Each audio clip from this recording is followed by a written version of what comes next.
My name is Jennifer. I am 32 years old, and I work for a company. I have been married to my husband, Charles, and 3 years has passed already. Our marriage has been stuck in a rut over the years, and I get the feeling that our intimacy and feelings with each other are getting a little weaker compared to how it was when we just got married. But I would like to believe that we still love each other in one way or another. We do occasionally fight, but we celebrate each other's birthdays and the wedding anniversaries every year, and we are able to live together without any major issues. So perhaps we are gradually becoming more like a family than just a lovey-dovey married couple. For me, I didn't have that much problem with the relationship I had with my husband. But I had some issues with my relationship that I had with my mother-in-law, Laura. Laura was what you'd call a typical bullying the wife type of mother-in-law, and so she would pick on me and bully me, and I was the victim to her trap. Oh gosh, the meals that you cook, Jennifer, is not very tasty. I mean, it's really tasteless, and it's not that even good. I'm sorry. I'm trying to be more conscious about being healthy and making healthy meals, which is why I'm trying to cut back on salt as much as possible. Well, the other day, Charles told me that you don't make any fried meals that often. Is that right? When Charles stayed over at my house the other day, I made him fried foods and he was so happy.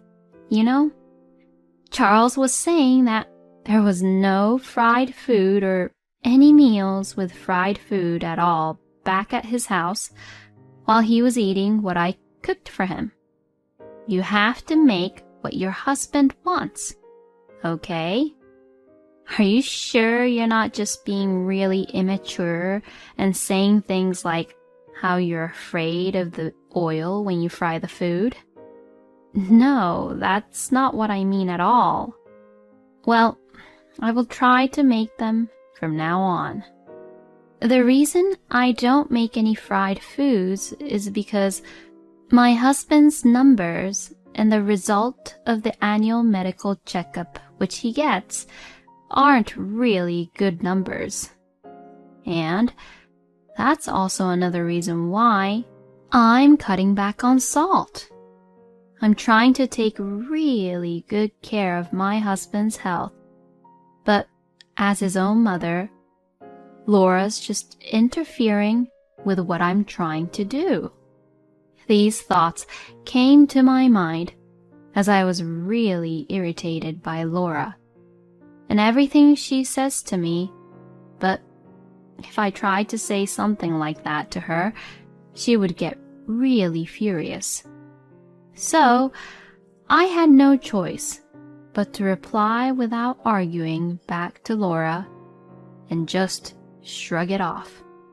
But even if I do that, Laura's bullying towards me didn't stop at all, and everything she said was mentally stressing me out. As a typical way for a mother-in-law to bully the wife, they would ask about the wife's pregnancy and if the wife has their grandchild or not. And well, Laura does the exact same thing and asks me if I got pregnant with her grandchild or not every time I see her. I thought she wouldn't go into that too much since my husband has an older brother, John, and him and his wife already has a child. But it didn't seem to matter at all, and she would be very nosy and always asks me, "Are you doing it properly to make a baby? Or you're not doing it at all?" Or say other annoying things like, "Why don't you go to a clinic and try the infertility treatment?" My husband and I have decided to wait for a baby to come naturally. And well, to be honest, we can't really afford to have a baby at this time. In fact, just a few days ago, my husband quit his job because he said he was depressed. Charles has received a doctor's note and has been receiving unemployment benefits. But it doesn't change the fact that he is still unemployed. So having a baby is just a secondary concern for us. Since I am currently working, we are able to make ends meet for now. But with the rent, living expenses, and other expenses we have to pay, we have very little money saved up for our family. Despite that, Laura seems to visit us at our house often during the daytime because my husband is now at home, and they both go out to eat together or get food delivered to our house frequently. And it seems like my husband is paying for all of it. So, in other words, it is the same as if I was paying for the both of them to eat out or get food delivered from what I earned. No matter how much unemployment benefit my husband can receive from the government, it is only for a limited period of time, so we really can't afford to have a luxurious life. But neither my husband nor Laura understands this situation at all. A year passed in the blink of an eye, and my husband's unemployment benefits came to an end. During that time, my husband did not even try to look at postings for a new job or even try to do anything at all. Well, I can't really say it to Charles too strongly about this because he is depressed. So, I would say it really indirectly and nicely to my husband. "Why don't you look for a job?" But to this, he would say, "I'm not ready yet." But my husband is really energetic. I mean, he eats a lot and does no house chores or try to help around the house and plays video games all the time. And Laura would spoil my husband, telling him that he should rest until he's satisfied every time she sees him. The other day, Laura would just even blame me about Charles's situation by saying, "It's your fault that my son hasn't recovered yet." From my point of view, my husband is taking too much time off, and I really don't deserve to be blamed for that. Then, something happened that further escalated for the worse in our marriage. It all started when my father-in-law, Jack, became ill and passed away. Until then, Laura had been living together with Jack, but with his passing, she was left all alone. So now, she came up with the idea of living together with either our family or John's family. John and I had a bad feeling that Laura would come up with this idea when we were at Jack's funeral. At the funeral, Laura was very quiet, which was very unusual of her. John and his wife had often been criticized by Laura as well, and they were concerned about how quiet she was at the funeral. So, this time, Laura's stupid proposal popped up, and I don't know what my idiot husband thought, but he decided that Laura would come live with us without even discussing to me about it. This is the conversation I had between my husband a few days after Jack's funeral. My mother will come over soon. She said she'll bring out a lot of stuff with her, so she told me to tell you to have a room ready for her to sleep in. Oh, is that so? Is she staying the night? How long is she going to stay at our place for? Huh? What the heck are you saying? My mother's going to stay with us forever. She's going to live with us from now on. Okay, please sign this. With that, I brought out the divorce papers I had kept in a drawer to my husband. He was lying on the sofa, but jumped up when he saw that what I had brought out was the divorce papers. Excuse me? Divorce? Why? Well, isn't it obvious? Do you have any idea how much Laura has been bullying and harassing me these years? I wanted nothing more to do with Laura, and now she wants to live with us? I really can't believe this is happening. And I'm sick and tired of you deciding such an important thing all on your own without even telling me about it beforehand. Why can't we discuss these important issues as a married couple? That's because, in the end, it'll all be decided with my decision anyways. What the? Are you saying that you won't listen to what I have to say and what my opinions are at all? Once I heard my husband's true feelings, which completely gave me a shock, my affectionate feelings and love for him was completely gone all at once. I really can't do this anymore. Let's just get a divorce right now. No, come on. Hold on a second. Divorce is not the right answer. It means that for you, I'm just there so that I can just obey what you say, right? You're going to just make me do all the house chores and earn money with my job, and then now you'll make me take care of your own mother. That's not what I meant. I knew there was no point in talking to Charles about it anymore, since it looked like he's already made up his mind. So I went to my room and began to pack my things. And while I began to pack, I realized that the amount of the things I had was quite smaller than I thought. Come to think of it, Laura came over to my house and tried to mess with everything I had and throw some of my things away without my permission. I seriously hated that. So that's why I sent all my important stuff to my parents' house before. And because of that, I realized that I had spent most of my life as a minimalist at this house. Therefore, even if I was leaving this house, I really didn't even need the movers to move my things, as I can move them all on my own.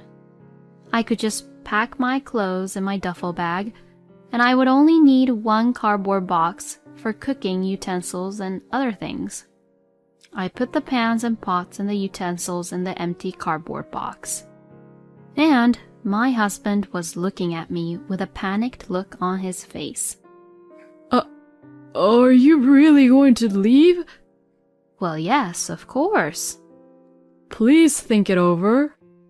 I was just deeply shocked by my husband's refusal to apologize for what he had done after all this time.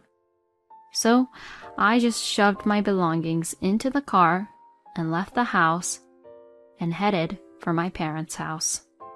My parents were surprised that I suddenly showed up so late at night, but when I explained the situation and what had been happening to them, they were just so disappointed at Charles.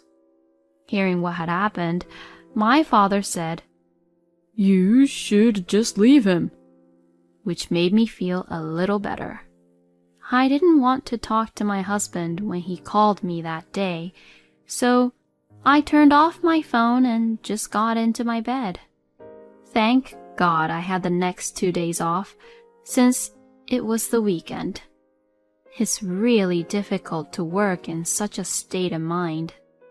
The next morning, I was really impressed that the breakfast was ready when I woke up and enjoyed my mother's meals. I feel a little better after spending time at my parents' house for the first time in a while. And after I calmed down a little bit, I turned on my phone, thinking that I should be getting a lot of calls by now. Then I saw many incoming calls and text messages from my husband. My husband had apparently went back to Laura's house and had sent me messages.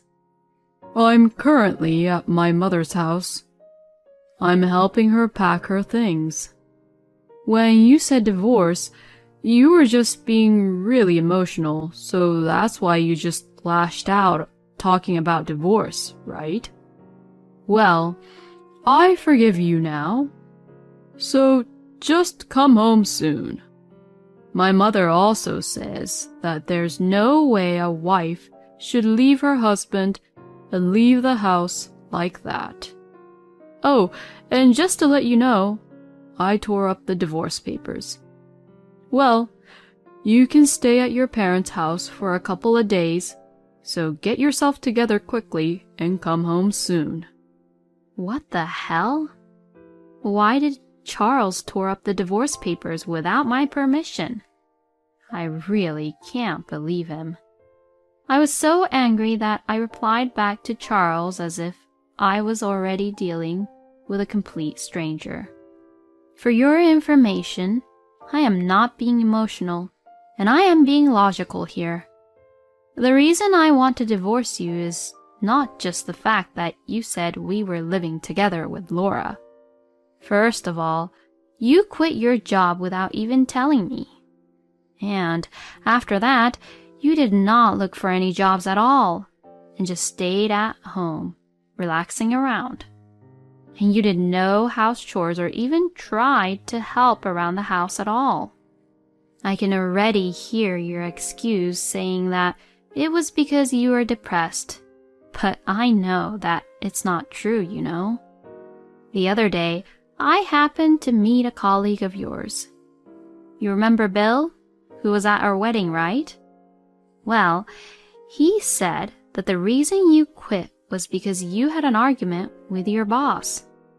Plus, Bill said that you made a mistake and it was your fault.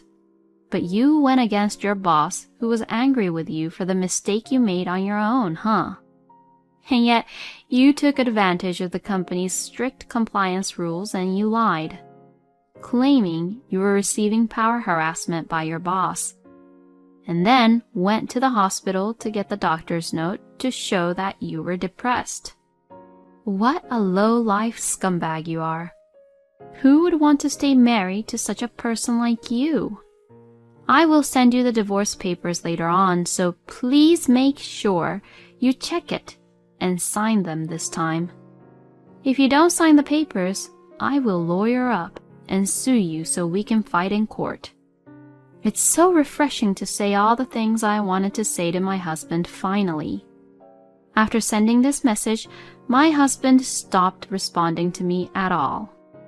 Then, the day after I sent the divorce papers, I received a message from Charles saying that he had signed the papers and submitted them. It seems that he was quite scared of my text messages.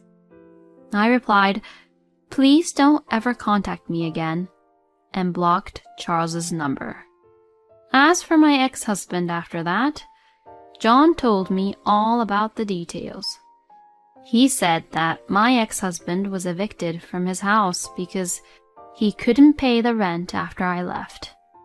He then returned to Laura's house and is now an unemployed scumbag and relying all on Laura's pension. and John said that Laura had contacted him and his wife asking for help about Charles. But John has refused to help Laura because he knew that his wife was severely bullied by Laura, and for that, he will never forgive Laura for what she had done. So now, Laura has started working as a janitor in an office building because she has to support her son since her pension is not enough to cover them both.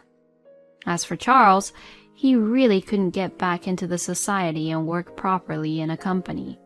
And because of his terrible lifestyle of not moving around at all, he was diagnosed for having diabetes. Well, both Laura and Charles got what they deserved. I, on the other hand, started dating a colleague from work and got married a year later. And then I got pregnant and we had a baby. Currently, my husband, our son, and I are getting along very well and are having a great time together. Thank you for watching until the end. Please subscribe to our channel. We hope to see you in our next video.